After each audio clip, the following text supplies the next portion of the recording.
Dr. Homebrew is brought to you by 5 Star Chemicals, providing safety and cleaning supplies for brewing, distilling, and winemaking at 5starchemicals.com.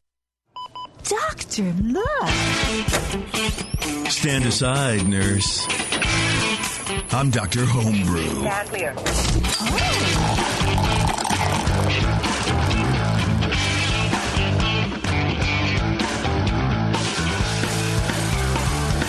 Hey, everybody, welcome back. It's Dr. Homebrew, another fine episode. I'm sitting here looking at my stupid hairline, if you can call it that, in the live stream, which is, anyway, I have to look at it. I don't think you can call it that. I don't think you can. It's like a, I don't know what it is. It's not a line. It's not a line. With a little gel, it could be horns. Yeah, I like the horns. I think the horns are a good idea. Yeah. Someone asked if I shave my hair to have these little stupid, and I'm like, no, we dumb. Why? Yeah. Why would anyone do that? Like, the statement is, why can't I hear you, Warren? That's perfect, actually. No, it's great. I love it. Yeah, this is actually the most ideal relationship. This is the idyllic version of our relationship. Warren's love it. like, yeah. Whatever you said, I agree with it. I turned you off because you didn't something. turn your mic off when you were timing. Go ahead. Sorry. Oh. Hi. I don't know if do you hear me? Do I hear me? Yeah. I don't even know. I can Do hear you. You hear me? Who am I? I'll shut up. Damn it. We are Dr. Homebrew, and plus Collectively. now, yeah. We. Oops. That was a little Supersized. too- Yeah. We join you twice a month to talk about homebrew and how to make your homebrew better. If you want to be a part of the show, email jp@thebrewingnetwork.com, and then I will have Beverly contact you because I clearly can't do it. I'm some kind of idiot. Yeah, so you contact him, and then he will delegate to me. Right. I will And then shit will selectively get choose done. you. Maybe. But follow up with him because he might forget. Why not just contact Bevo to begin with? Because it's too much work for her. But then Actually, you no, just you send could them to definitely her. contact JP first. Yeah. JP. Right. He's the man.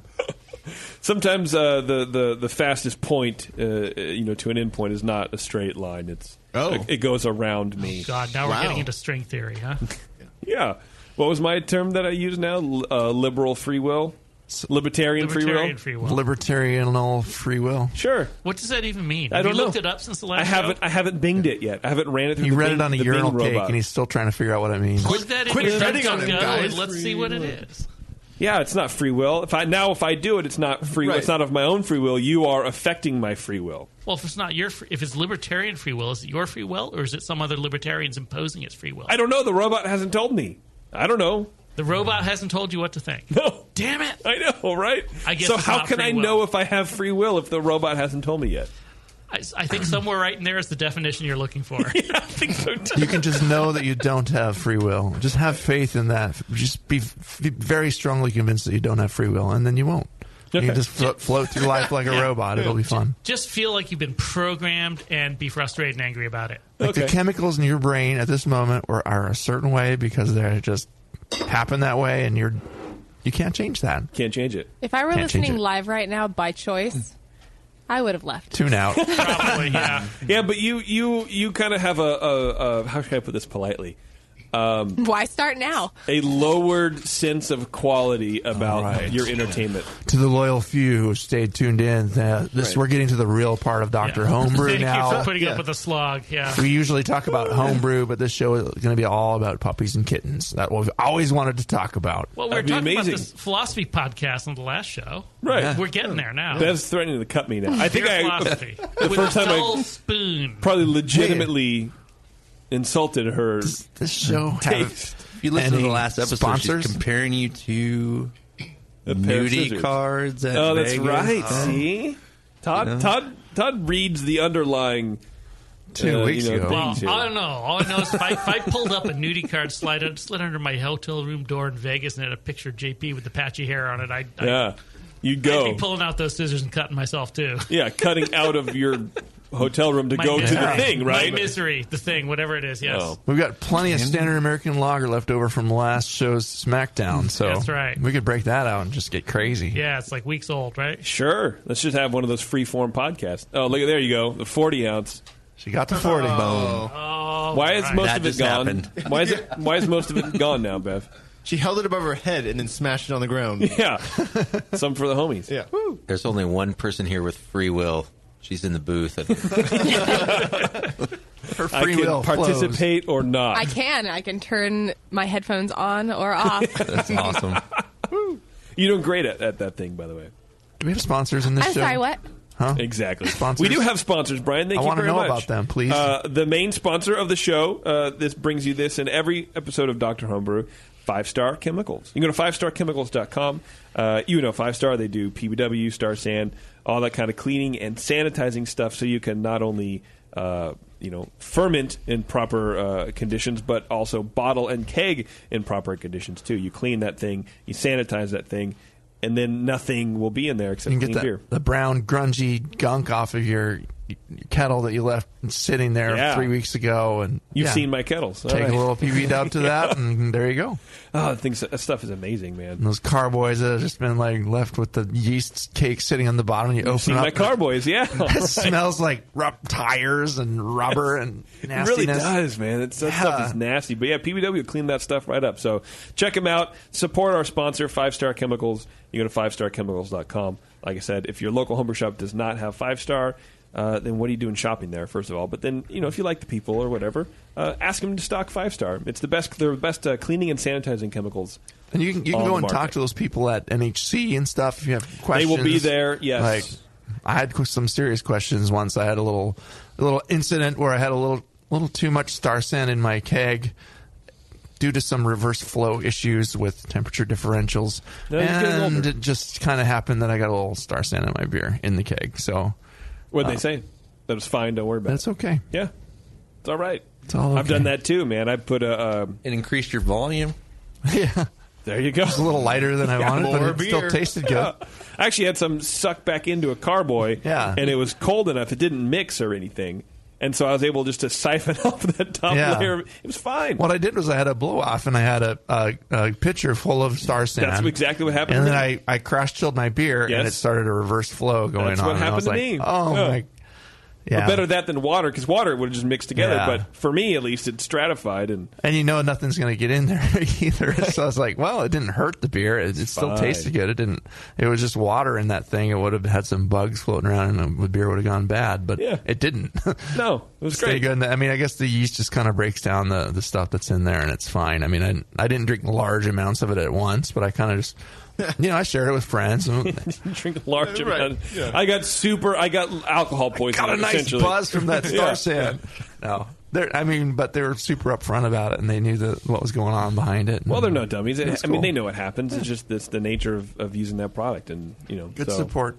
Yeah, so check them out, 5starchemicals.com. I also want to thank our other sponsor, High Gravity Homebrew. You can go to highgravityhomebrew.com.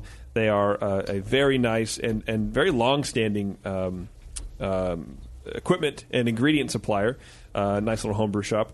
And they give away a prize to the highest score, usually. If you get a 30 or whatever, and you're the best of the two beers, you get a little prize. Which brings me to the evil villains of the world. No, GrogTag is our other sponsor, and they are in studio again. They were in studio last time, but they are the sponsors of the $40 At Least Your Beer Will Look Good gift certificate that we kind of give out tongue in cheek a little bit to the lower score, because at least your beer is going to look good. It's funny, Right? when you presented the sponsor opportunity, it wasn't like, hey, would you like to sponsor the loser? No, it was the score for the lower of the two, and I think you were just busy. You're like, yeah, it's fine, whatever. Yeah, JP, sounds go great. away. Yeah. You're like, Do it. that's fine. But people love it. I took something different away from that little pitch there. It's head to head, brother. You're going down. You're gonna lose. You're gonna lose to my marginal beer. You're gonna be really not happy. So we have Todd and Steve, both from GrogTag. They are homebrewers, of course. Homebrewers making products for homebrewers, which is what we're all about. And you both have a beer. Yeah. Yes. Yeah. Well, one of us has a beer. What does the other? What does the other have? I don't know. Whatever sub 20 means. That's what you're No. implying. Todd has the sub. Yeah, I don't know. Actually, no. His is Todd's clearly got a better. $40 gift card to GrogTag is what he has. Right, baby. Right, yeah. Unlimited GrogTag. Well, thanks for hanging out and doing the second show with us, guys. Appreciate it. No worries. Well, Well, the best part about that beer that we brought in, the thing was, that was a collaboration we did with our whole crew. Yeah. On National Homebrew Day. So I said it was in May or something. Although it was at my house in my facility, so I get to claim ownership to suckiness. But no, it was good. Yeah, It was fun. you have to basically wear that target. Yeah, I do. Yeah. Absolutely. We probably should give a little credit to Kevin. Kevin's no longer at GrogTag, but it was his recipe. Yeah, he's shaping young minds good buddy. in a classroom somewhere. Yeah, shockingly, he is. Kevin, we love you. I'd feel bad if we didn't mention him. That's true. Yeah, no. Kevin had an integral hand in. Yeah, wait, hold on. He did overboil the kettle that day. What? We just we did. Yeah, I saw it. Those We who added- can't do, teach. We did add in a little pool water to cool it down. So it's all good. All right. Hopefully, you I didn't- think Todd's stamped concrete's okay. I think, right? No big stain. Who cares? The dog didn't die. That's the main thing. Yeah, who cares about the resale value of the house? Told The you, dog. we're going to talk about puppies and kittens. Twitches a little bit now and then. Yeah. Vomits unpredictably. He regularly vomits. And Annie Johnson came that day, which is pretty fun. Oh, that's right. Yeah. Awesome. Yeah, good for Yeah, she Annie. brought her award-winning beer. It was just pretty fun. That was a good day. It was fun. Are we doing that again? Yes. We should. I'm just saying that. I know you are. I can tell. Right. It's just a blank yes. No, Whatever. that was me making an appointment to make that happen. Yes. The pause was you just uploading the Google Calendar. Updating. It just happened. So we're gonna have obviously some fun with these guys, and then talk about the National Homebrew Label Awards, which you guys were on about on the last show, and which is a fun kind of creative community building kind of thing. So if you have a label that you've made for your homebrew, you can upload it at homebrewlabelawards.com, and we're going to do a big thing at NHC, and there's a bunch of awards to win and all that kind of stuff. So Kind of. Kind It of. is It is awesome. Yes. Thank you. It is awesome. It is Serious a lot of fun. awards, yeah. It's a cool website. There's a lot of cool people that have already uploaded their labels, and you can go vote for them. And so if you don't have one in the running, but you just like feeling good and spreading the homebrew karma, you go vote for some labels. Yeah, there's a lot of great sharing tools on there, too. So if you get something up or if you see something, you can share it. Push it out to your favorite social media outlet or whatever and get it going. It's pretty awesome. I like Ello. Remember Ello? No. No. It was like going to be the Facebook killer for like 2 minutes. Yeah. Yeah, exactly. I'm on Anyway. Google Plus. I don't know what you guys are talking about. No, we're on Google Plus, too. Oh, Yeah. All three of us? Seriously? Yeah. Everyone's on Google Plus. Just nobody goes. I'm on it. I don't use it. It Yeah. comes with your Gmail, right? Yeah, exactly. Yeah. Yeah. Okay. You also have a YouTube account that you don't know about. Oh, I'm sure. The YouTubes. I've heard of that. Yeah. Anyway. Let's jump into Steve's beer now. What do you think? Yes. All right, let's do it. Which one is Steve? This was the American Steve's IPA. the American IPA. The IPA. All right, we should pour some of this. Yeah, let's Yes. pour some of it. And It's then, actually It's a Citra Citra. Pale Ale is what the recipe sheet says. Oh, sorry. Oops. We screwed you up. Oh, okay. It's a Citra Pale Ale. Yeah. Citra Sorry. Pale Ale. Now that you're Based done on- with your judging. Actually, we should hear what they have to say because it might help you. Actually, it's an amber. With no Citra whatsoever. Well, Looks more like a red ale, but Yeah. Oh. So tell me a little bit about the beer, Steve. It's not an IPA. Okay. Citra Pale Ale. Because you had said it was an IPA, so I took your word for it. Well, it's funny because I probably, when I picked the kid up, I probably thought it was, if I'm being honest. We appreciate that. Yeah. A little buzz that day when you went to the shop. Here, Like, give me a let's see. Citra IPA Pale Ale, please. So it was brewed in November, went into primary in November. I put it into secondary December, about a month later. Tap water with Camden tablets. That which is unique because normally I'm using RO water. For some reason that day, Okay. I decided I would do that.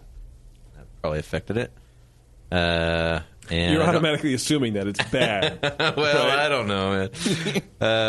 I did not note my original gravity, but the finishing was 1.02. And It finished at 1002?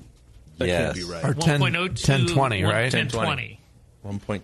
1.020. I'm sorry. Yeah, I'm sorry. Yeah. Okay. You're okay. missing a digit 1.02 Sorry about that. is, Sorry about that. 1.020. Bandsaw accident. We always have to add that last digit. You know, we need to go to the hundredths there. So then which one is it? Is it 002 or just 020. 020. 020. Yeah. 020. So 1020. Yep. Okay. All right. I don't know.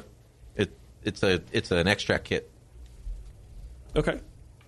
and I had a great time brewing it. That's all that matters. I did. That's all that matters. All right, Lee, why don't you start us off, man? Well, medium-high caramel malt, piney citrusy hops, fairly medium-high as well. Esters of melon and strawberry, maybe a touch of diacetyl, no DMS. Pretty high caramel malt profile for, well, we were told it was an IPA. What are we calling it now? It's just a pale ale. It's an amber ale. Okay, an amber pale ale. Amber ale maybe be about right. Definitely too American much red caramel ale. for an American IPA or pale ale. It's sort of a red copper brown color, light haze. Pours a medium off-white foam which fades to low bead. Dark. It's kind of dark and low head retention for the style. It could use a little less color to be an IPA or an APA. For an amber ale, it's probably pretty good. The head retention could probably be a little better. Hopefully that's not just the glasses, though. Flavor, medium-high piney citrusy hops with medium-low caramel malt and a medium sort of berry strawberry ester, hints of diacetyl. Balances to the... Actually, I think the esters were kind of in the lead in some way here. It's a very estery beer. And then it was hops a little higher than the malt in the balance. Not by a lot, though. Finishes slightly sweet with lingering esters and hops and malt. Very caramelly again for style for an IPA. Probably too caramel for an American pale ale. Probably about right for an amber ale. Deja vu, huh? Deja vu. Yeah. Very. Yeah, it's actually Like tastes I said- an awful lot like like I said, the I've been amber beer getting we the had last same show. results. Yeah. Medium high body, medium carbonation and creaminess. No astringency, a little bit of alcohol warmth. It's not hot, though. Body's kind of high for style, sort of more what you expect with a caramelly amber ale. Very caramel ester forward IPA or pale ale, about right for an amber ale. The esters are pretty big in this. So to sort of get back to the discussion we had in the last show about maybe reducing the ferment temperature, increasing the pitch rate, increasing the oxygenation or yeast nutrients. If you make sure you include that if you left them out. Definitely some esters are okay in these styles. This might have been the one where my oxygen ran out. It's possible. It was one of the two. It is very estery. So you could probably use a little throttling back on that. It's a little sweet in the finish, too. Oh, I sense a low score coming up. 29. It's not horrible. No, it's actually pretty decent stuff. I mean, as an India Pale Ale, it's out of style. As a Pale Ale, I mean, it's got too much caramel in it. As a Amber Ale, it would be okay. A little on the hoppy side, maybe a little the boozy side too. It's sort of somewhere in the middle between those three. No, kind of like some commercial beer that calls itself what it is and doesn't pick a style. So what name would you give it? What? That's the question. What should the label be? What style What is should it? the label be? It should be like a generic label that just says homebrew beer Like Haughty Son with of black and white. Yeah. I don't know. Maybe you could call it Haughty Son of a Bitch. I can't. Say it again. Haughty Son of a Bitch. All right, that's better. That's better because I've already used generic homebrew on a different brew. I apologize. As opposed to anything else that sounds like that somebody else took. There's nothing generic about the beer. Oh no. But talk about house character. We judged all over the place here. The pale ale on the last. You could almost download that last podcast and just replay those comments, and that describes what this beer tastes like in a lot of ways too. It has some subtle differences. I thought it was a little less hoppy. I agree with a lot of what Lee said, but it's strong caramel. I agree with the high fruity esters, some cherry-like, some juicy fruit, some apple and some other stone fruit esters in there, but very estery beer overall. A lot of the yeast was kicking out a lot of something there, deep copper colored beer. The head faded again quickly, so it's like that same kind of ring around the glass thing as we had. Again, the caramel dominates the flavor. the hops are coming through a little bit. They're kind of citrusy and hanging in there a little bit, but they're getting buried by the sweetness of the beer and the carameliness of it. Again, not too pale ale-like, but enjoyable in its own way. Again, medium bodied, almost medium full. Somewhat smooth and creamy. There wasn't any astringency in the mouthfeel, so that was good. I think I like the mouthfeel of this one a little bit better than the pale ale on that last show. It was smooth, but it wasn't that like where a pale ale should have like kind of maybe a little more of a drying sensation on the back end of the mouthfeel on the finish. It's not there. So that 10-20 finishing gravity needs to get down a little more to work. Not only does the color need to be lightened, it needs to also kind of dry off on your tongue a little bit to let those hops shine through. I think the hops are there. They're just getting covered up by everything else that's there. So it has a pretty firm bitterness. Yeah, it does have enough bitterness there to support and balance. But so you did good. A reasonable amount of hop flavor too. Yeah. Was there a late hop shift in this one as well, or I told you, yeah. You like to for shift some them? reason I'm shifting them down, and I'm thinking, why am I doing that? No, it's good. I have no reason to do it. Right. Yeah. As long as you balance it with the bitterness that's supposed to be there, and you keep that right. For a pale ale or an IPA, it's good to shift the hops a little later. They're hop oriented beers. You should have some of that in there, so you get more of that. Like now, again, I probably said it before on shows, but I was amazed when I saw a pale ale recipe where 3/4 of the hops they add in the last 20 minutes of the boil. I was like, wow. Just a kind of more even balance, but it's like, okay, that's kind of cool. And you get some of the bitterness from that 20-minute big addition and a big late addition. And it's like, really, comes through, and you get that citrusiness that makes the beer happy. And anyway, but yeah, I think that the hops are there, the bitterness is there, some of the hop character is there, but it's not shining through the way it would if you had that. The balancing element is that dryness and the lightness of the beer. So it's like, it's not a medium full bodied beer. A pale ale is kind of a medium light bodied beer. And, it's not quite there. It's an enjoyable beer in its own right. It's not really an American amber ale either, as Lee said, but I could drink this. I could sit down and have a couple pints of this with you in your garage. It's not, I have a question for you guys, because when I first kegged it, to me it seemed really hot, like really high alcohol. I haven't tasted it in a while. Jason asked me to come down and bring these beers, and I was like, oh, geez. They're actually much more drinkable now than they were, I would say, 3-4 weeks ago. So is that, as a new brewer, is that common? Does that happen, or is it just... Yeah. Some of those rough edges are going to get smoothed out. If you have a seriously high level of high alcohols, it's not going to just instantly go away. But, some of those will break down a little bit. But, you started at... Do you remember what you started at? It says it should be 1050, but... What, the original gravity? Yeah. For some reason I didn't record it on that one. I just have the finishing in the upright. So if you finished at 1020, it couldn't have been that hot. So I would maybe but whatever. It wasn't a high alcohol. My vocabulary is not very good. Well, I shouldn't have said that, because to you that's what you tasted. But it couldn't. I don't think it could have been a hotness from a high alcohol. So when I kegged it, I was on the.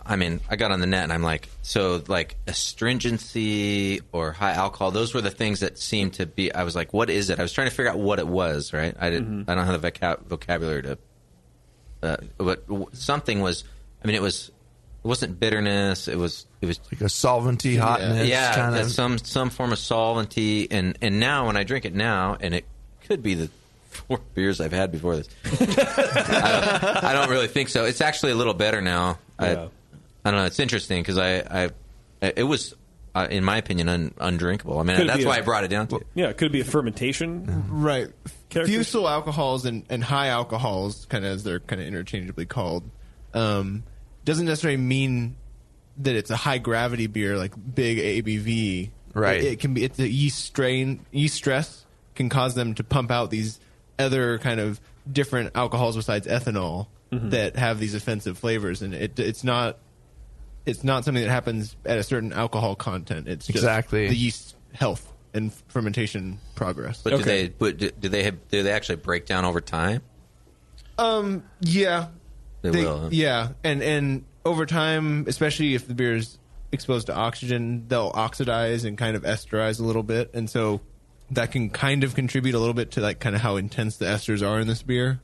Okay. It probably still was fairly estery even back then, but the alcohols will kind of break down and change form. Yeah, it's a pretty slow process usually, though. Although if there's more oxygen present, it might go faster. Yeah. Well, this is the older of the two beers. I mean, it's been in the keg longer, so. From November or something. Went into secondary and basically Christmas. Yeah. So. Okay. Had a while to mellow. A few months old. Well, so here's his recipe. He has 7 pounds of light malt extract, 1 pound of carapils, and 1 pound of Crystal 40. Can I ask? No. All right. Okay. So, I'm sorry. Go ahead. Why? Well, right, Why brew at all? No. No. So, when you can buy beer. All right. There's the meanness I was hoping for tonight. Nice. I was wondering how you did the extract addition. Did you add it all at once in the beginning, or did you? You might have talked about this in the last show, but okay. Because I did kind of messing around when I did a couple extract batches.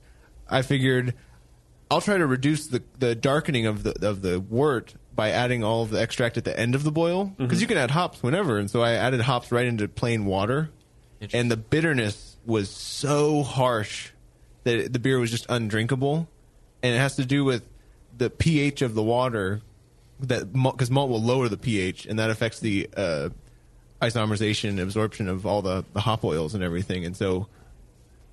I was just wondering if maybe you split up the extract additions, or if it was all at the beginning. Well, maybe as a new brewer, it never dawned on me to fool with the extract time. Like, I'm to the letter of that recipe in terms of extract addition. Like I never even thought to change where the extract was. What do they what add time? Just the hops. Just added at the beginning. Just the hops. I mean, the hops I fool around with. But. Yeah. Well, and also with when if you're adding hops to just water too, you're gonna there's nothing dissolved in that water. There's no malt in there. There's no sugars. So that it's just a blank canvas, and the hop. All the hop oils, everything are going to go in there much faster. If you make a really high gravity beer, you actually have to add a lot more hops because there's all those sugars already absorbed in the beer that you need to compensate for that by adding even more hops to get to the level where you need it to be if you're making a barley wine or something, you know? So the one thing I did do is, like on the other one you guys tasted, I didn't I just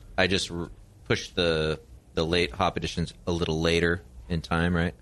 But on this one, so this one I had bought I bought a Whirlpool tap for the side of the kettle, right? So now I'm pushing it through the immersion cooler coming out, and then and pushing it back into the kettle to create a whirlpool. I get a nice drub cone and all that, so it's good for the cleanup and all that.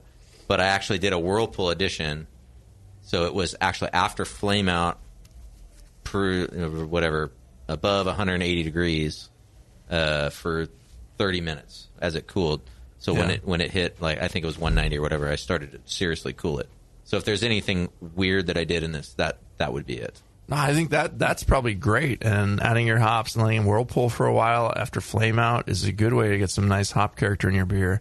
Again, I just think that the sweetness of the beer, having finished at 1020, it's obviously very sweet. And that's the weird high part. carameliness is getting in the way of what is there. Yeah, but so how is it such high caramel with a pound of 40 in 5 gallons? That doesn't make sense to me. There's something something off. And was this what before kind of you listened extract to your did you advice?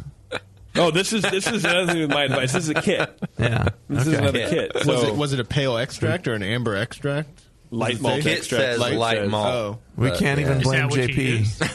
Oh, yes, we can. I'll figure out a way. Okay. I mean, I wonder if someone did you buy the kits at the same time? No, I would go every week or during the middle of the week. So it is highly possible. I am so focused. I'm a new brewer. I've maybe done 20 batches, right? So I'm so focused on cleanliness, sanitation, getting all of my times right and everything. Yeah. It is highly possible that I walked in there and grabbed the wrong extract and walked up to the counter. I mean, really, like... So it really is possible. So you don't go, hey, I need this kit, and they this go kit and do together. it for you. You build it yourself.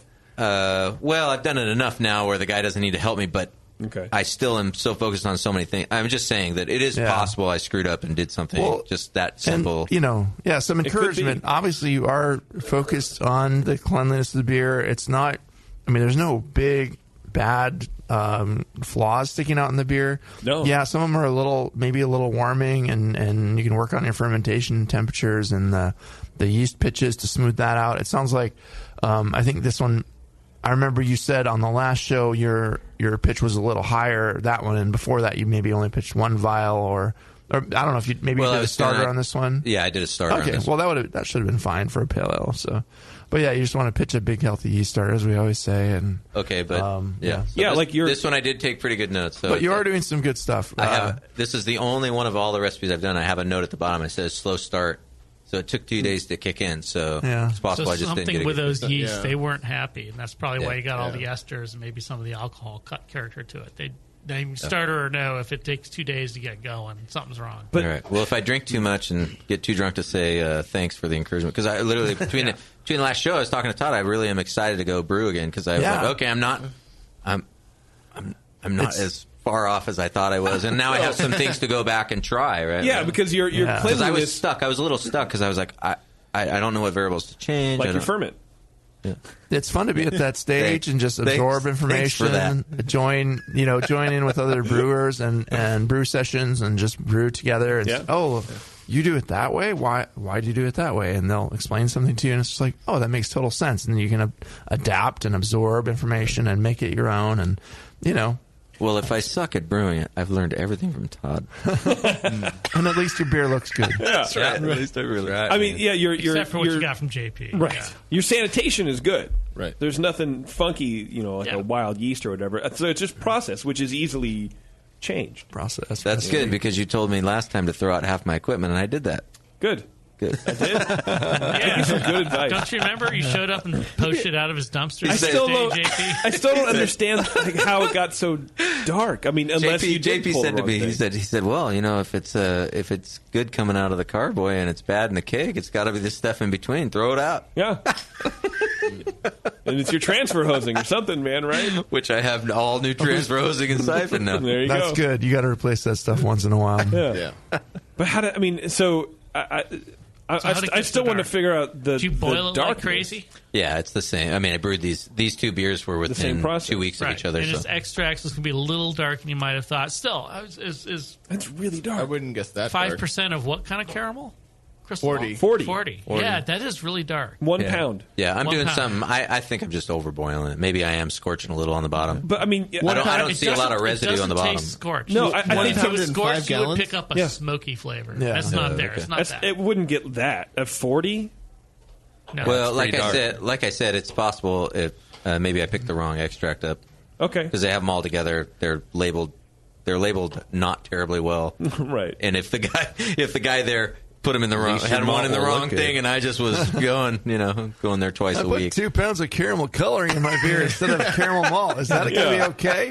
I'd like to say Steve, that isn't the case, but Thanks for letting us pick on you a little bit. To all those new homebrewers out, these guys have been pretty good to deal with. I was pretty scared. So we've all been there and done that. Send in your beers and get some advice somewhere. Yeah, look, I'm going to be honest. I've never picked the wrong ingredient. That's just silly. But the other stuff, totally done, man. You should feel right at home. You're all right. Yeah, but the wrong girl. I also that happens. All the other stuff, including Vegas and all that. Yeah. So I also gave this beer a 29 as Lee did. So which is the high end of good. It's good. You can see right on your chart. I'm 1 point off of my average, and that's not happy. I'm not happy about that. I think I just got a 30. You did. You got a 30 in the last one. Right. So I'm going down. The trend is in the wrong direction. It's with his the wrong one to testicle start noise. Well, Lee could give you a 31, and then you'd still average 30. Right. Yeah. Warren gave you a 35. I did. All right. Sure. There you go. Why not? It works out. All right, we're going to take a break, and we're coming back. We're going to work on Todd's beer now, which is the bourbon barrel-aged Russian Imperial Stout, right? Yes. I'm looking at you. Okay, good. Todd. All right. Yes. Okay, it's Dr. Who, everyone. Stay tuned. We'll be right back. Since the first time the Brewing Network microphones turned on, more beer was behind it. More Beer sponsors the programming on the BN because, like you, they love brewing. And like the Brewing Network, they love sharing their knowledge. Morebeer.com isn't just a website to place your next equipment or ingredient order. Morebeer.com also gives you access to free beer information that will make you a better brewer.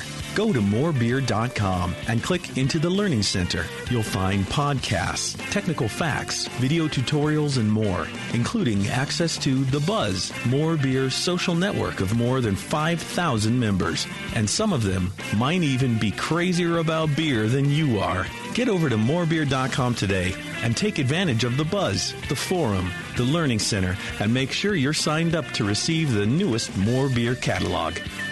More Beer, bringing you absolutely everything for beer making. Hello, fellow BNers. This is Sully from the 21st Amendment Brewery located in San Francisco, just 2 blocks from Giants Park. Before Nico and I opened the 21A and before I was a professional brewer, I homebrewed on my small 4-burner apartment stove in a back house in Santa Monica, California, making my extract brews before graduating to the daunting idea of all-grain brewing. Homebrew books and information was hard to come by back then. The internet hadn't been invented yet, along with other things we take for granted today, like electricity and potable water. One thing I wish I had back then when I was learning was a radio show that could teach me the ins and outs of brewing and answer questions that I had about homebrewing, a resource for making great craft beer. The 21st Amendment Brewery is excited to be a proud sponsor of Dr. Homebrew, a great show that teaches you what you need to know about making incredible beer. Good stuff. Listen up, you might learn something. I certainly did. And thanks for your support. Tasty Crack Kings. That's it. I've had it. I am never putting hops in my beer again. What? Why? It's just too ridiculous. Insane prices, stupid contracts, high shipping costs, crappy selection. Dude, you need Nico Brew. Nico Brew will rock your f***ing face right the f*** off your f***ing skull. $5 shipping to all 50 states, plus fantastic international rates get you low prices on Nico Brew's great selection of hops and more. Whether you're a home brewer, a pro brewer, or a homebrew shop owner, Nico Brew can get you the hops you need in increments big and small, single orders, spot buys, or full contracts. And there's only one place to join the uber special secret elite bare bones club where you'll get the best deals anywhere. Holy shit! NicoBrew.com. NIKOBREW. Nico Brew, your bare bones buddy in the brewing business. High Gravity Homebrewing Supplies wants you to keep it simple. Brewing should be fun. And with High Gravity's amazing electric brewing systems, it is. High Gravity keeps their brewing systems simple, on purpose. More efficient than gas, customizable, and with your choice of 1, 2, or 3 vessels, High Gravity's electric brewing systems will completely change the way you brew beer, formulate recipes, and improve your beer's consistency. Dave at High Gravity can customize your system to fit your needs. High Gravity invites you to visit their Build Your Own Brewery page and see how easy it can be to brew electric. And High Gravity offers $7.99 flat rate shipping on most of their products. www.highdgravitybrew.com. High Gravity. Keep it electric. Keep it simple. Visit highdgravitybrew.com. Attention homebrewers, if you like making labels for your handcrafted awesomeness and wished more people could see how great you are, then check this out. GrogTag, the makers of custom reusable labels, and craftbeerandbrewing.com are hosting the first ever National Homebrew Label Awards. The top 10 labels will be featured at the 2015 National Homebrewers Conference in San Diego to more than 5,000 attendees, and more than $2,500 in prizes will be awarded. If you've created a label at any time in the past year, you're eligible to enter. GrogTag and Craft Beer and Brewing have teamed up with great sponsors like More Beer and the Brewing Network to make this competition a great one to enter. Submit your entries between March 1st and June 1st for your chance at fortune and glory at homebrewlabelawards.com. That's homebrewlabelawards.com. Submit your label entries today. Good luck, and we'll see you in San Diego.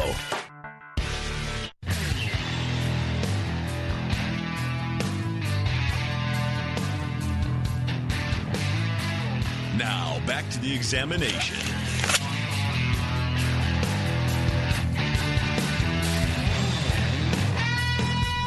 All right, thanks for sticking with us. We are all beard up.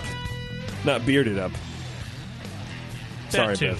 Well, that I'm too. plinied up. Let's be honest. Is that what you're drinking? A little Pliny? Nice. Is that a pale ale? Yeah. Or what is it? It's a pale ale. It's a light extra pale ale, I think. Pliny the Pale Ale. Yeah, I mean Good. these days, there's much hoppier beers than that. Isn't it Jeez. pronounced Pliny? weren't we talking about this? It's actually pronounced Pliny. Pliny's Well, Eldris. you're kind of a dick for correcting people. Isn't it acetaldehyde, though? Not acetaldehyde? Diacetyl? Acetaldehyde. Diacetyl? That's what the guys in Davis say. You learn something new every day. It's Pliny. Pliny. So, Pliny. yes, it's Pliny. And it's Eelder. Pliny the Eelder. Pliny Yeah. Well, I'm from Minnesota, so I eat Italian food, and Oh, yeah. that's what they call it there Yeah, sometimes. My wife ordered a Arroz con Polo at Did she get the shot Mexican with a restaurant. bow? No, it was in Minnesota, and so they were probably all used to, and just Like, they don't even. we flinch. have that. Yeah, right. Coming Yes. right up. Out of the Arroz con Pollo. Yeah. No, you mean the Arroz con Polo? Yeah, And a bagel. right. With a side bagel, please. Yeah. Okay, we're It just wouldn't dishing out surprise a- me that the Midwest would Yeah. have In a bag. carbs as a side for carbs. We're ripping out a whole region of the country here. Sorry. We got to wash Sorry. down the chicken I like with a baked more potato carbs. with an order of fries. Yeah. Oh, whatever. All right, so next up is Todd. Hello, Todd. Hi. Are you ready for your moment in the spotlight? Oh, sure. I only had a hand in this, so Right. Well, you did, although it's been in my house now. you It's your fermented beer. it and then does you taste wrapped kind of it handy. off. Looks like Right. both your hands are still attached. I'm not sure. There were So this was a what was this? This was an old Rasputin clone. hand It infused is. Russian Imperial Stout. this Jesus. is That's Paparazzi taking- in here. That's taking weird photos. Russian Imperial Stout Yeah. from our homebrew club, the GBA. John Santar won an award at the beer fair. Those guys know how to party. They had, like at NCHF, man, they had the best late night party going on. Oh yeah. Yeah, they good had peoples, man. So good people. that's the recipe this came from, and we did our own attempt at it. I don't know. It's been fun. It was fun, making it. It was. We did this on National Homebrew Day, which was the best part. So the whole GrogTag team was there, and we actually tried to make wine.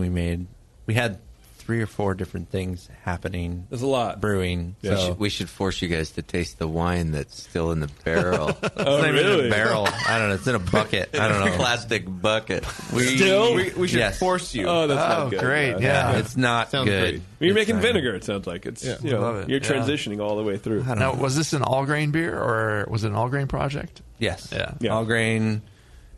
Definitely an all grain. Yeah. Cool. And so it was fermented at your house, and then you transferred it into bourbon barrels. Yes. So we put it into a bourbon barrel. So we let it ferment, I think it was 4 weeks in the primary, and then I racked it into a bourbon barrel for 6. And it was a freshly dumped barrel. It was the first time used. And Which bourbon? the good one. No, I Pappy Van honestly, Winkle or- and I'll plug. Yeah. I'll plug the HA. We got it off through them. They had a sort of a connection through. I'm trying to remember what it was, but Yeah. What size of barrel was it? it was an 8-gallon. Oh, okay. So it was a 10-gallon recipe that we drilled down a little bit to kind of hit the volume with the barrel, and we racked into that. It was in there for 6 weeks, and then pulled it off. And I sort of had done samplings, and I've never done anything in a barrel before, so I was a little nervous because you do a lot of research, and it's like, oh, the size of the barrel has a lot to do with how much you get off of, how much you True. Yeah. The smaller it barrel fuses into the beer. So because you have a larger surface area. So I was checking on a regular basis, but I was also a little worried about checking it too often and just contamination. So did you bottled 4 beers or what? No, and honestly, none of it's in a bottle yet. I checked every day for a month. Yeah. We got. This is what's left. Right. We brought all that was left. That's right. Wow. He just kept drinking it. It's very weird. Yeah. So was it cool doing I've never done a barrel either, so I don't know. It was awesome. Yeah, it's great, and I still have the barrel, and because I love whiskey, like bourbon too. So filled it up with a bourbon, and then emptied it out. I kept it, and then I put it back in and pulled it out, and it gives you this sort of resiny bourbon left over, and then we've used it for like old fashions and some like just sort of home style mixology type craft. Like we think it's good, but we're also eating Papa Murphy pizza, so like whatever. Old fashions and Papa Murphy's are actually a great pairing. It's awesome. One before the other. It depends. You can't do the pizza first. You really have to. Well, I'm more partial to I'm more partial to Manhattans and Tostino's pizza rolls. But that's just me. I'm just a different class of person. Both those combinations. One of them's going to be the enabler. Right. Yeah. So it was a really great learning experience. I'm excited to try it again, which is why I still have the barrel. Okay, it's cool. fun. Every weekend I go shake the barrel and keep it wet and all that good stuff. But I don't know. We'll give it a shot. I'm excited to hear what you guys had to say about it. So, Brian, that's you, man. Go for it. Well, I thought that the aroma of this beer had a wonderfully rich and complex roasted malt profile. It was sweet and inviting. It has a low coffee-like note in it. There's no real hops to detect in here. Kind of medium fruity esters. No DMS or diacetyl. It has a fair amount of vanilla in there and a little bit of the booze, the bourbon-y character. But it seems nicely balanced in the aroma. The only thing it's got some a fair amount of roasted malt, but it's there's a lot of other things there too. There's a little chocolatiness in there and some coffee. How a Russian Imperial Stout comes across as fairly roasted. When you add the barrel element, it kind of changes it. And this, it's nicely balanced, the style with the boozy character, I think. And one thing that you can do and get carried away with is having too much booze there. And so, it doesn't go to that territory. It's not just like, oh, this tastes like bourbon or smells like bourbon. So, yeah, color-wise, it's a deep, dark brown with it's almost opaque. It seems like it would be clear if you could see through it, but it's it's really hard to see through. It's almost impossible. So it's not clear. You can't see through it. It's not cloudy, but it's not clear either. If it wasn't in this curved bottom glass, I could look at the edge corner of the just turn it upside down. I think it'll flashlight out. Anyway. Who cares about that? Yeah, it's 3 points. It looks like an Imperial Stout should look. Okay, great. And, Lee's got his flashlight out. Okay. What's it doing, Lee? Ow, you're blinding me. Okay. Because it's so clear. I really it's impenetrable. Cannot see through that. Okay. It's impenetrable. Yes. Opaque. Flavor-wise, it's strongly malty. Notes of cocoa, coffee, and roast. Finish is very sweet. And that's maybe a little too sweet. It does have low bitterness, and the balance is definitely to the malt and all the roast and coffee and chocolate and things that are going on here. And then the booziness and the vanilla are kind of sub elements that balance it out. It's very those parts of it are very smooth, the vanillins and the bourbon parts. So there is some obvious alcohol in this beer. Yeah. No obvious hop flavors that you can really pick up beyond all of this, behind everything else that's going on in there. The aftertaste is just this malty complexity that I really enjoy. I think it's like finished at about 9.9. And a fair amount of sweetness, but and body wise, it's medium full bodied in the mouthfeel. Low carbonation, as it kind of should have. You don't want to have it really, foam out and get really spritzy, which would fight with everything else going on there. Have it like some of those light American lagers, or, foaming out on you. Yeah, no, thanks. I didn't get any astringency. It was somewhat creamy and smooth. Mouthfeel kind of seemed like where it should be, so I like that too. Overall, it's a very pleasant and nicely balanced beer. Russian Imperial Stout comes across, as well as the barrel-aged character, and those elements are in pretty nice balance, I thought. The booze is kind of unassuming. It's just enough to keep it interesting. Again, it could stand to have a little more roast and fresh coffee kind of character to it. I'm wondering if this could also be a slightly aged beer, but I'm not sure.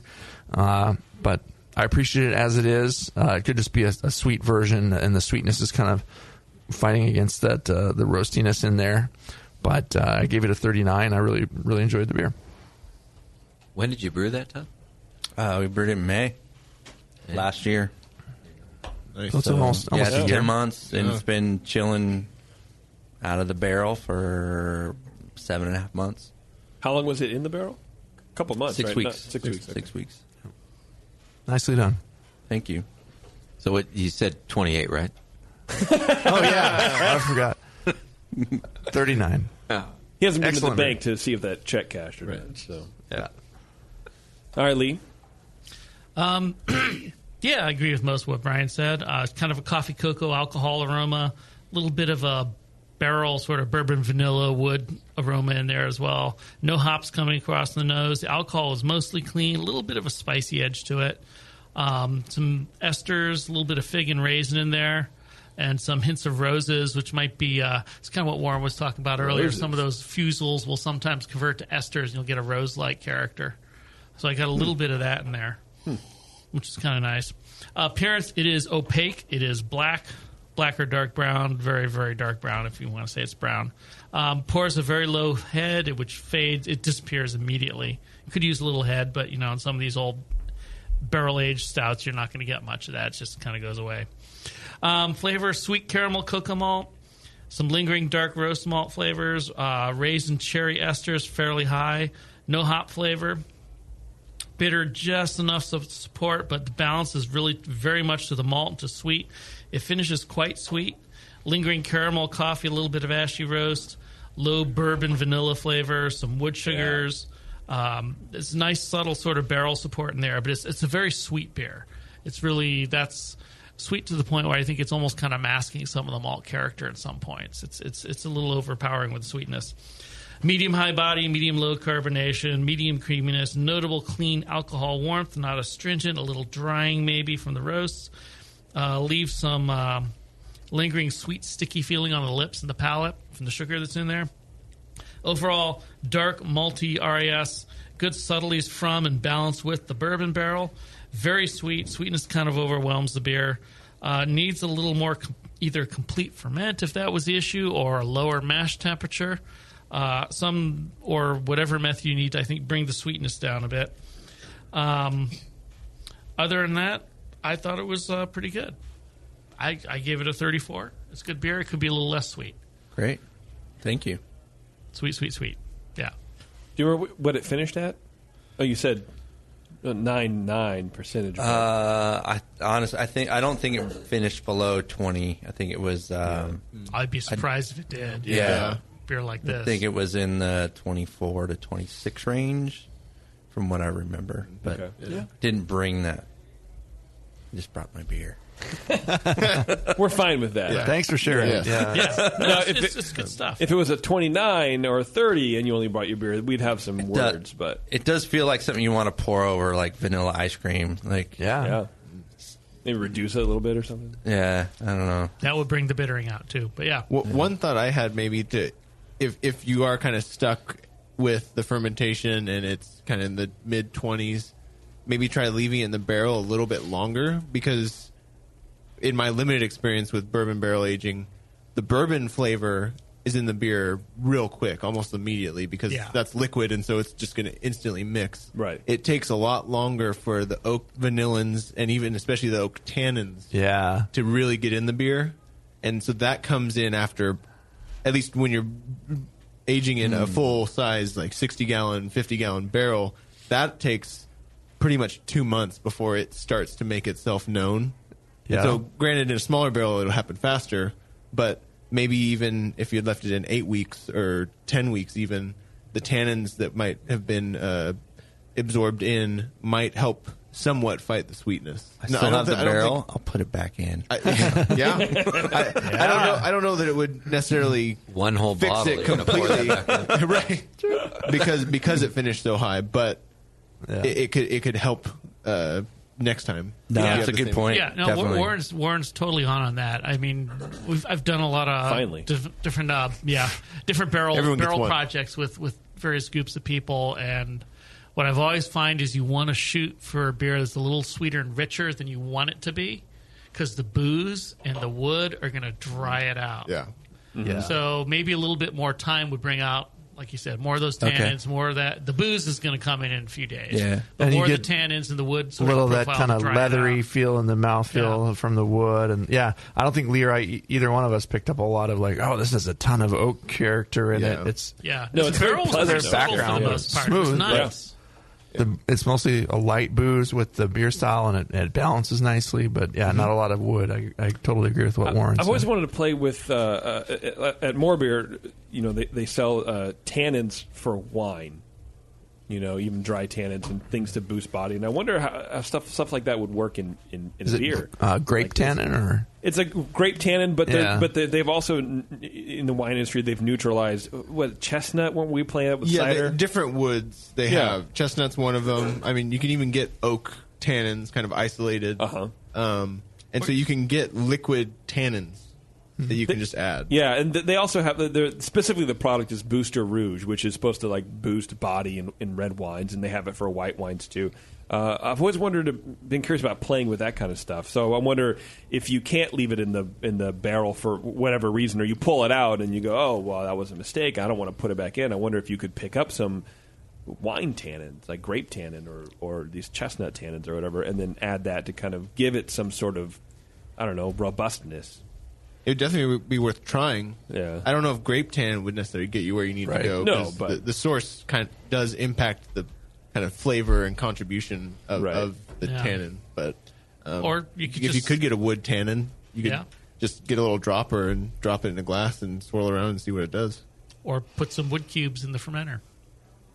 Yeah, or in the keg. Or a keg. Well, because it's keg. In If the it's keg, just throw some in. Take them out of a barrel, put it in the keg. Fresh cubes in the If you don't keg. think it's enough wood, put some wood in the keg. Yeah. No. Go to Home Depot, get a 2x4, cut it down. You're great. Yeah. You're solid. Yeah. I just dump toothpicks. Oh, yeah, that works too. Better surface area. Yeah. Could we I make just cut a branch off my neighbor's tree. I'm not sure what it is. Poison ivy. You could bring it to the NHC and just put some wood in the hop back, dude. Oh, yeah, Run it through a random. Really start a club. You would do chips at that point. Start a new trend. Yeah. Sawdust in the hop back. Yeah. Actually, a mix of maybe some cubes and some cocoa nibs would be nice with it. Yeah. Cocoa Add some dry and some cocoa, and Yeah, because you can get some kind of almost astringent, but like drying characteristics from nibs also. It's not just sweetness. Yes, you can. Yeah, absolutely. Yeah. Woody Nibby Randall. The encouraging part is like I've never done anything with the barrel before, and I mean all that I think is clean. There's no funkiness going out of it. And Does GrogTag have barrel labels? Can you wrap your whole barrel with it? We're working on that. We have some we have some keg labels, but we're actually working on some labels for doing your chest freezer, like wrapping your chest freezer type stuff. Yeah.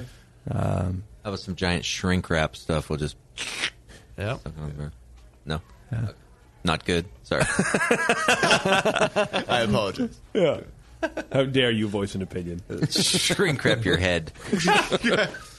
GrogTag. So All right. I think the theme of Dr. Homebrew, be adventurous. I mean, do it. Send it in. Like, yeah, we get some funky shit in here, too. but don't. I mean, we didn't know what the fuck we were doing. Like, we just did it. And well, that's the thing about homebrewing is nobody really knows. I mean, now we're lucky enough in 2000 whatever we live in, where most of this information is kind of out on the internet. But when I was blazing when people were coming up, like you guys are real old, right? I mean, when you guys were brewing, back when I was first brewing, and before like the offset, type face printers. There was a time before the internet. Yeah, it's. I mean, no one really knows for sure. Back before gas lines were run into people's houses. Yeah, there's never, we don't know. There's no way to know. I should right? Google but that. You can't. before that, right? Oh, really? How long is a piece of string, Warren? I don't all know. the records crumbled before they could be scanned in. We just had to rely on other people's advice, like kind of the premise of this show. And so listen to what people who are more knowledgeable, be experimental, and had brewed more said to you. So I mean, that's why it's fun to work with new brewers. You can give them something to work with, and send them forth to hopefully brew even more and better beer and get that bug really seriously going. It's like just I can tell you guys both have the startings of the brew bug a little bit. Hey, barrel project, and this is cool. We did our first. I did my first club project with a barrel. We did a lambic beer in Craig's fridge, who was on the show a couple shows ago. So in Craig's garage, there, the guys that are starting that. What's the name of that? Shadow Puppet Brewing. Yeah, in Livermore. Yeah, sounds like they need a label. Craig and Brian. Yeah. It might be more than one. In front of me. And anyway, but yeah, I mean, we'd probably censor it though. We were in Craig's basement, and he's got a huge system, and it was like I'd never done anything like that before. I mean, I've got my little 5-gallon Rubbermaid coolers, and I just do it the way I've always done it. And I know what works for me, and other people do it different ways. It's just fun to get out and experiment, have some fun, and send us your experiment. Feed that brewing bug, and then send us your experiment. Hey Bev, she's not listening to me. Have we taken one break or two? I've lost count already. One. This show. We've taken one break? Okay, Yes. Good. So we're going to take another break, and then when we're going to come back, we're going to talk to the GrogTag guys a little bit. We're going to talk about our prizes that we give away, and then we're going to go home. Okay. What do you think of that? Or we're going to go drink in the park. Can we stay? Either way. Yeah. Okay. You can stay, sure, man. All right. We'll drink in the park. I got some beer. It'll be great. Awesome. Yeah, we'll be just like everybody else in Concord. See you out there. Yeah. All right, everyone. Dr. Homebrew back after this. Do you know the 3 most important rules in brewing? Sanitation, sanitation, and sanitation. And no one does it better than 5-Star Chemicals. 5-Star knows sanitation. You can only sanitize clean equipment. And 5-Star knows how to clean, too. For craft brewers and home brewers, 5-Star has what you need to keep your fermenters, serving tanks, kegs, and draft lines sparkling and free of any beer-spoiling bacteria. PBW, caustic, acid cleaners, Star San, SaniClean, lubricants and defoamers, pH stabilizers, and more. 5-Star Chemicals has cleaning supplies, safety supplies, heat exchangers, pumps, hoses, and valves. And 5-Star is proud to offer eco-friendly products that exceed customer expectations. If you have a cleaning problem, you need the 5-Star solution. Visit 5starchemicals.com or call 800-782-7019. 800-782-7019 and get the 5-Star treatment today. Admit it. Homebrewing is not always free of frustrations. Years ago, brothers Bill and Jim Mitchell decided to minimize those frustrations and create an entirely new brewing process and a brand new kitchen appliance, the Pico Brew Zymatic. The Zymatic sits on your kitchen counter and connects to the internet via Wi-Fi. It comes with access to a huge recipe library full of award-winning beers and can brew your next batch at the push of a button. Improve repeatability and refine your recipes with the Pico Brew Zymatic. With minimal cleaning and hassle, the Zymatic enables anyone to brew craft beer in the comfort of their own kitchen. Just add your ingredients and the process of homebrewing becomes simplified and automatic, allowing you to focus on what really matters while you brew. At Pico Brew, they believe everyone should be able to enjoy the art of homebrewing and make their own damn good craft beer. See the Zymatic in action today at picobrew.com. Limited time only. Enter promo code BNARMY during January and February for 10% off any Monster Mill. Don't settle for the second best grain mill. You want a Monster Mill from Monster Brewing Hardware. Monster Mills are tough, come in 2 and 3 roller designs, and are made right here in the USA from superior materials for longer lasting performance. Pick the mill that's right for you at monsterbrewinghardware.com and take Bevo's advice. Trust me, it's always better to have a bigger tool than you think you need. Monster Mills have the best warranty in the business. Your satisfaction is guaranteed. Visit monsterbrewinghardware.com now and check out all the mills and mill accessories. Remember, during January and February, for 10% off any mill, enter promo code BNARMY. A few things happened 30 years ago. ARPANET migrated to TCP/IP, and the Internet was born. Revenge of the Jedi was renamed Return of the Jedi and opened in theaters. Mila Kunis and Emily Blunt were born, beginning a rad fantasy in my mind. But all of that pales next to the fact that HopTech opened its doors and began blowing homebrewers right out of their mash tuns. HopTech doesn't fuck around. Real people shipping awesome shit straight to you. Their new website is fast and easy to navigate. Or just call 800-379-4677 and let badass bitch Jade and the gadget guy Roberto blow their warm load of customer service all over you. So visit the site or visit the store in Dublin, California, and support those that support you. Get your brewing on at hoptech.com. I'm sorry to tell you this, but we're going to have to pour you out. Back to Dr. Homebrew.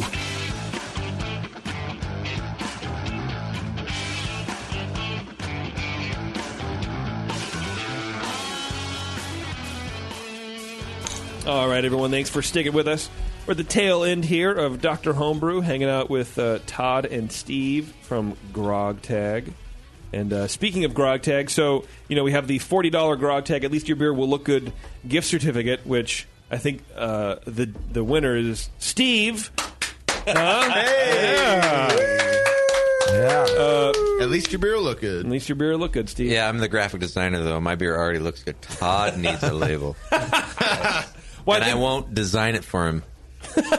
That's why I have GrogTag. I don't need to be a designer. There's over 100 templates you can choose from. Yeah. It's fine. I have the most labels on my beer than anyone in GrogTag. True. That's probably more true than untrue. Bev, if you want to give away the $40 gift certificate to grogtag.com in the chat room, please. Do you want the high gravity homebrew, Todd? Since you are, you have the higher of the two scores, and the higher gravity, and the higher gravity. Our other lovely sponsor, High Gravity Homebrew, gives away a little prize pack. Do you want that, or do you want to give that away to some? Donate that to the chat room. There you go, Beverly. 2 donations, 2 winners to the chat room. Thank you very much. Appreciate it. She looks real excited. She is real excited. I'm doing it right now. You are. You're doing great Cool. at it too, and you sound chipper, and I like it. And you're together, and you're like, now stabbing me with your eyes. It's an image. Yeah. No, I'll connect with smiling with her mouth, killing. I'll connect with her High eyes. Gravity, and we'll double their sponsorship prize just for this show. Oh, nice. Yeah.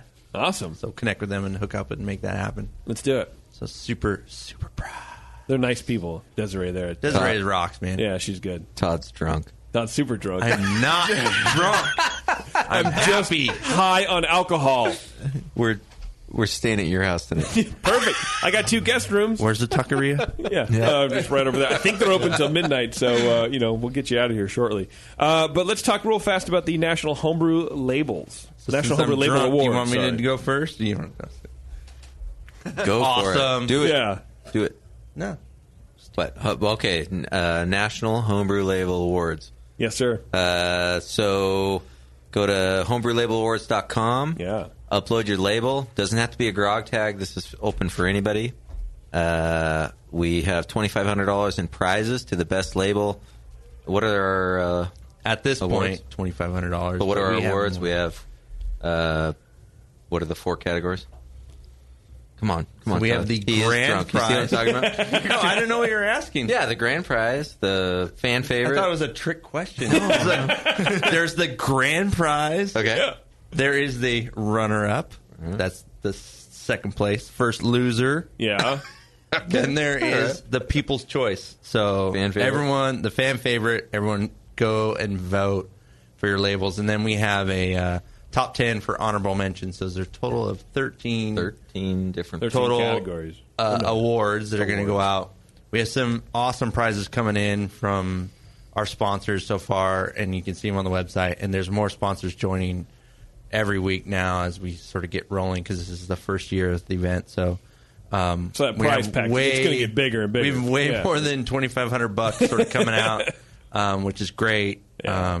We sort of started with $2,500 because that's what Steve and I decided to take out of our kids' college funds to make sure we could fund the event. And can't even go to community college now. It's nice. A semester. But someone with a great label is going to get a cool prize. Oh yeah, so it's all worth it. The best part is like it's not, even though GrogTag, like this is the reason GrogTag was creative is we're homebrewers. We try to create products for homebrewers and reusable labels and keg labels and such. And we tried to make the process like really fun because I'm not a graphic guy, but I can go and make something pretty sweet. Steve is a graphic guy, and he can upload his own crap to the website. So whatever, like we can agree to disagree. So, but the homebrew label, the coolest things about GrogTags, and we see it in the label gallery, we see it on the homebrewlabelawards.com, is that it's not the best design label that's the coolest. Actually, it's oftentimes totally not the case. It's all about the idea and what you're going for, and well, it's just like your homebrew, right? You take a shot, you throw something up, and maybe you don't think that it's good, and you get a 28 like Todd, and he's proud of that. You get it. It's about your creativity. It's nothing to do with your score. God damn it! Yeah, nothing to do with your score. It's about your creativity. Whether you're trying to create a new brewing system or a new process within your house and your compound, what you're doing, or your recipe, you're collaborating with your homebrew buddies or your brewing club. Like, we are on the creative side of all that. Like, what happens after the fact and what makes it kind of fun to put a brand on what you do as a hobby. And that's where this all came from. And we are proud to sort of start this thing and get it rolling. And we're really excited with the sponsors that come on board. And within the first week, we had a shit ton of people that have posted stuff up there and shared it. It's exciting. I mean, it's nothing. It's unlike anything that's really ever been done. Because you don't necessarily need to put anything up there. You can just go and vote. So it's not like a passive where it's only for people who are uploading their labels. It's for people who just like looking at that stuff. Yeah, exactly. Yeah. I think one thing, if we're giving anybody a message today, is like, enter your label. It's like me bringing my beer in. I'm still not comfortable with that. You had to take a whole Xanax. Right, seriously. And 4 beers before I came in. Can you enter as many labels as you want for free? There's no limit. There's no limit. There's no cost. It's funny because like the other day, what was the label that we posted on social media? It was That's No Moon. It was this really cool a Blue Moon label. Star Wars. But it said, "It's no moon," and in the background was like the Death Star. That's no moon. Instead of the moon, it was the Death Star. It was rad. One of the best labels. One of the best labels I've seen. I mean, belly laughing when I saw it. So, but I don't think they entered it in the homebrew label on the homebrew label. No. So I think people don't assume that it's going to be a bunch of designers critiquing your work. I mean, it's satire. We love satire. Part of homebrew is that. It's a pretty cool Super Mario Brothers. Seriously. So it's it doesn't need to be, we like it to be original in intent, not a copy, but it's the heart behind it that matters, and it comes across really well on the label. So when we see stuff like that, I mean, people react to it really well. The votes shoot up. So enter your labels. Go to homebrewlabelawards.com, enter your labels, and see what people think about it. Yeah. Excellent. You might get a 29, and that's okay. Relax. It's okay. It's okay. It's okay. Steve can survive it with his low self-esteem score anyways. You can survive it too. I would get a 29 on my labels, I'm sure. That's totally right. Hey, you guys should upload a label. I'll give you a score. Don't worry. I'll give you a score. After we helped you out on this one. I will be as nice as you. Yeah, you guys are really gracious. I appreciate it. I like that. Don't worry. I'll give you a score. I'll use a fake name, see what happens. Can you give negative votes to a label? By the way, Steve's so busy he doesn't even see him. So. What? Well, Brian's like, I really need a score on this label. I need it. Before we take off, I want to tell you guys about the AHA. You go to homebrewAssociation.org. Homebrewersassociation.org. Thank you very much. You can sign up. Membership's super cheap. You can sign up for a year. You get a whole year of Zymergy. You get access to their forum, which is really cool. They have a lot of recipes and interviews and kind of cool tips and tricks on homebrewing. Plus, they keep homebrewing legal. And you might be surprised that that's kind of under attack, I guess, if you will, all the time. So, people don't know what we do as homebrewers. I'm sure you guys get those people who come over to you when you just move into a neighborhood. What are you making? What are you doing? People are scared. But the AHA, helps alleviate that kind of stuff. So check them out, become a member, sponsor them, or support them because they sponsor us and you love us. All the past issues of Zymergy too, which is great because they've been for how long? They've been 30 years or something like that. Zymergy has been crazy. It's like 80 something. And now you have to be a member to go to the NHC. You do. That's true. Yeah. So if you want to ever go to that awesome party, an educational event. Yep. Oh, yeah. All right, Dr. Home, everyone. Thanks for sticking with us. We'll see you next time.